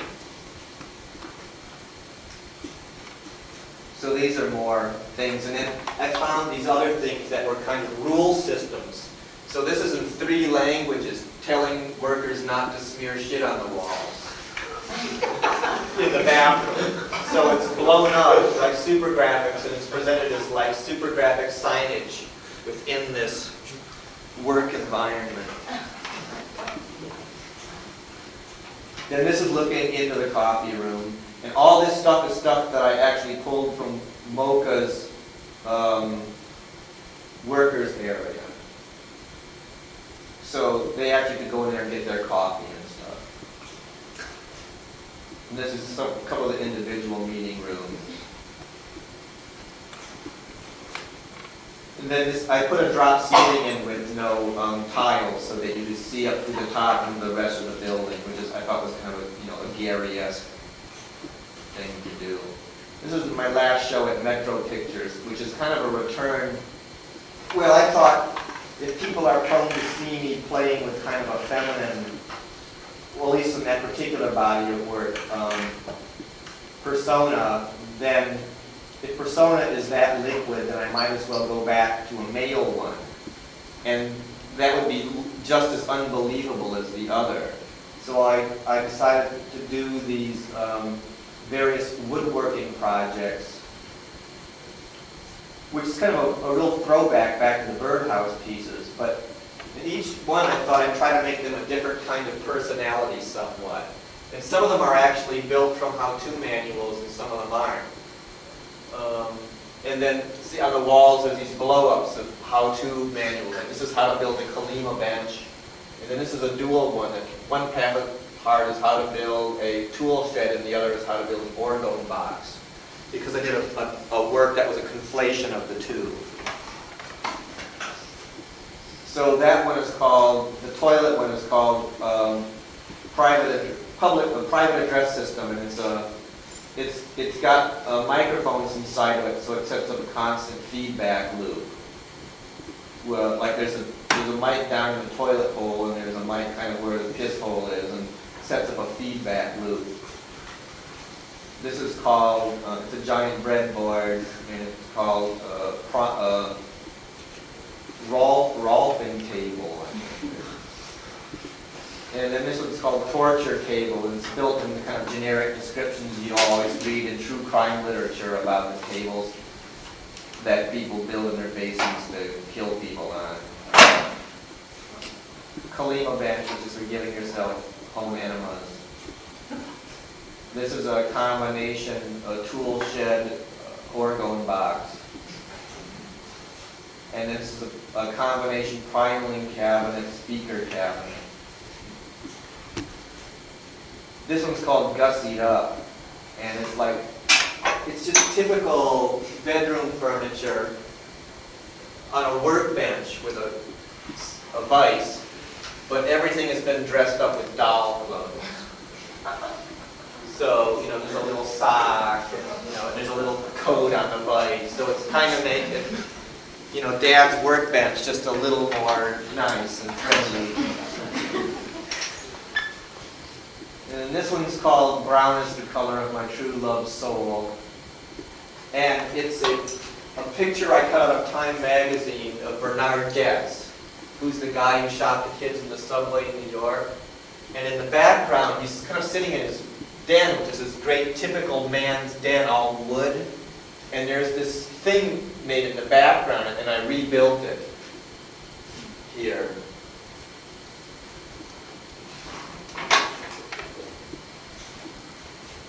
And then I did a series of drawings that were cartoons for various folk appliques that were based on random advertisements I cut out in the newspaper. So these were like, say, decorations for wood things that were never ever built. It was just kind of a form of drawing. This is a dual show I did of two projects, Felsen Gallery, and one is called A Riddle of the Sphinx. And I picked the names. I did this project with the Fabric Workshop, which is a place that does art works with people with fabric in Philadelphia. And I asked them to send me the colors list of all the yarns. And so I picked the flow of a day through the colors, starting with purple dawn to midnight dusk. And I had them weave these colors into a flow that approximated the shift of the day. And oddly enough, it sort of does. And then the Riddle of the Sphinx is a famous, I think it's from, what is it, the Odyssey? I think so. Yeah, where it's the riddle, the Sphinx asks him, and it turns out to be a riddle of aging. So it matches perfectly with the notion of the flow of the day as a metaphor. It's like what walks on four legs at morning, two legs during the day, and 3 legs at night? And the answer is a man, because as a baby it's on 4, as a man it's on 2 legs, and as an old person it's on 3 legs with a cane. And so in the daytime section it's 4 lumps going to 2 lumps going to 3 lumps. And then the rest of this work on the red wall is the project I did called the John Reed Club, which was a project that I did as for the Museum of Modern Art, a drawing show there called, I don't know, Allegories of Modernism or something. And it was the John Reed Club was based on a happenstance that this kid I went to school with in elementary school, his name was John Reed, the famous American socialist who chronicled the Russian Revolution and the Spanish Revolution. Very famous early radical, American radical who had a lot to do with the kind of crossover between American modernism and radical aesthetics and the teens in America. And so what I did was okay, this is this row of the Sphinx piece. It's really interesting thing was the people at the factory that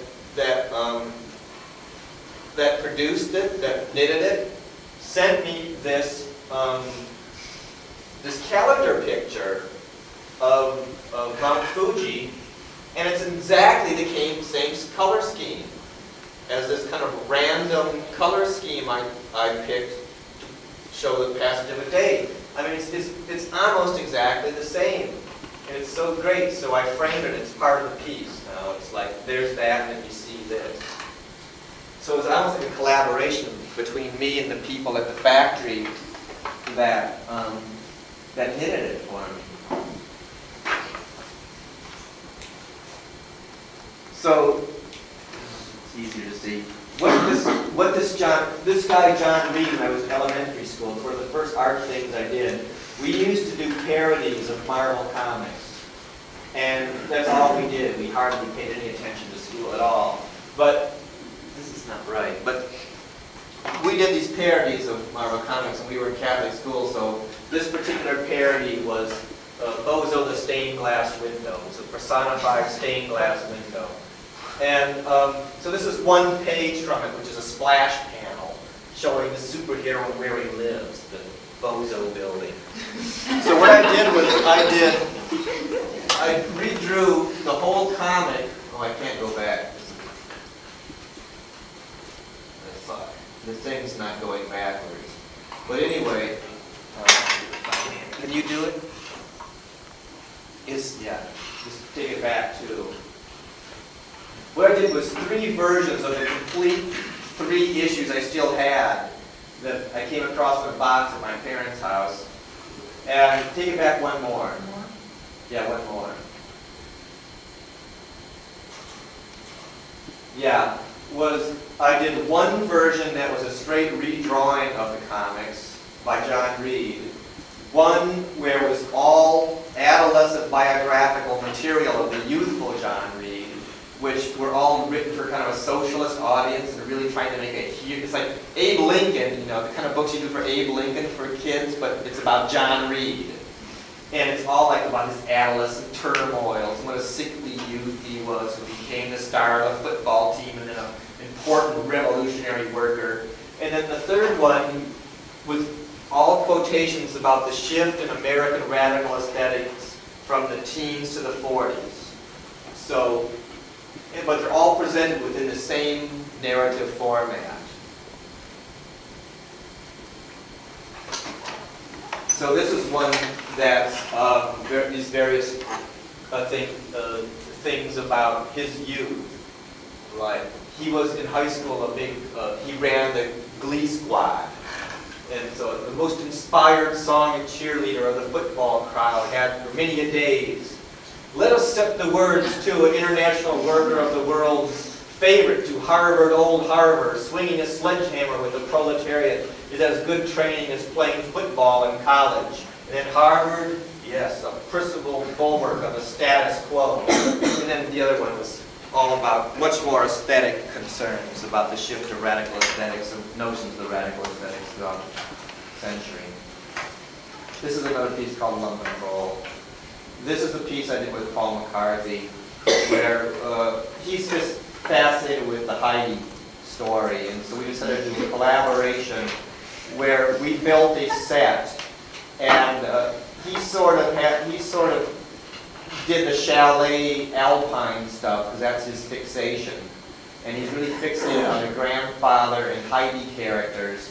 And when we were talking about it, I said, well, you know, what am I going to do with this? You know, this is your fixation. But then I realized that, well, there's a lot of things in it I was interested in, because I found I was really interested in the figure of Clara, who's the sick girl who represents the city. She comes from the city and she has to go to the country to get well, you know. And so it's a major culture split story. And so I concentrated on the modernist end of it, and I introduced the Clara figure back into the scenario, and I used various architectural elements from Adolf Loos, who's a proto-Viennese modernist. And so since the show was done in Vienna, that seemed appropriate. So this is the chalet end, the hayloft. This is an Adolf Loos bedroom, that modernist bedroom that we made Clara, the sick girl's bedroom, the Frankfurt bedroom. And this is like a hayloft where Peter the goatherd, Heidi, and grandfather sleep. Now, what we were trying to get across was like, we were really, or what was my main concern in it was like how in film, and it's the fractured nature of film, is this thing about cutting pieces together into a thing you experience as a whole. And I was really interested in that, how that related to the notion of the body. And say like in horror film, or even in editing, when you edit a picture of a hand together with a face, with this, with that, you experience that as a total body. But there's no reason to do that. If you cut it all apart, you would just see it as a hand and a head and a foot and a this. So we decided to do this treatment of it where we would use all these body parts and dummies, and besides that, dress ourselves up with these characters, and do this Heidi story, ad lib, just go through it, but where we constantly change character and constantly also change, instead of being the actor, use parts as actors. Like sometimes it would just be the head of grandfather, sometimes just the this or the that. So it was this whole experiment in kind of, you know, treatment of film fragment versus the treatment of the body fragment, which the film turned out to be a lot like a horror film. It's not surprising because that's one of the few the genres where that kind of clash is really apparent between the fractured nature of montage and the fractured nature of the body, because it's all about the fear of the body being in pieces. And so, I don't know, and then also there's this kind of funny American-Europe split, because the notion of the country in America is quite different than it is there. There it's still somewhat bucolic, but in America the country is this place full of like hillbilly psycho killers. And the country is a place of fear, where in Europe it still is somewhat a place of, you know, it's okay, it's a nice place. So this Heidi story seemed to be a perfect place to kind of do this mixture of Texas Chainsaw Massacre and, you know, Pollyanna. But anyway, we built this set, which combines all the elements in one structure, and then use that to shoot a tape in. And we are also trying to reverse the normal thing about the set or the objects of a performance or video being seen as relics, where this set was actually a sculpture unto itself, and the videotape was a thing unto itself, and they were meant to be seen separately. So you could experience them separately, and one wasn't subservient to the other. This is another shot from it, Peter's ghost. Oh, I just throw these in. These are a couple shots of a recent traveling retrospective I had in Europe, and this is a one room in Bordeaux, the museum in Bordeaux, where I had it traveled to 4 cities in Europe, and this is one room where they showed Works from Confusion, and this is one room where they showed the banners. It's just kind of a lead-in, I guess. I mean, what I'm really doing now is working on this retrospective, and then this is a show I just did in the Netherlands called The Uncanny, which I don't have work in, but they asked me to be in this site-specific show, and most of the people were doing things out in the woods or here or there, like typical site-specific works, and I said, well, I'm not interested in that.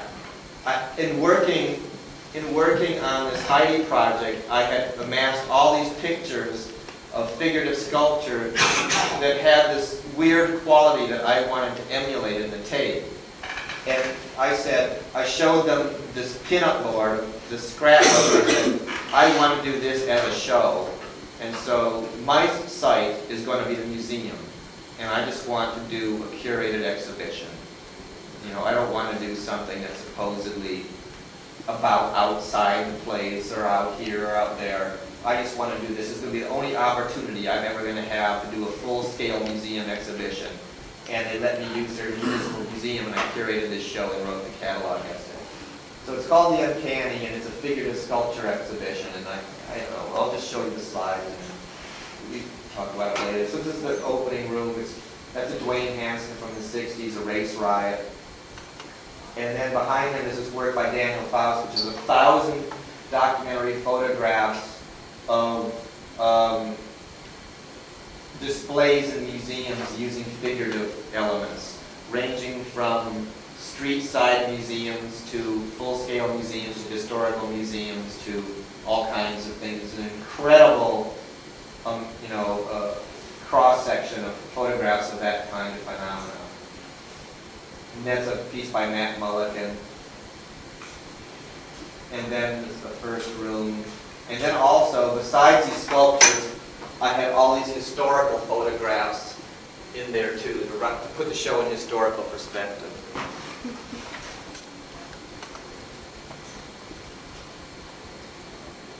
So you're looking through a Bruce Nauman there at a Kiki Smith at a picture of a miraculous crying Virgin Mary statue.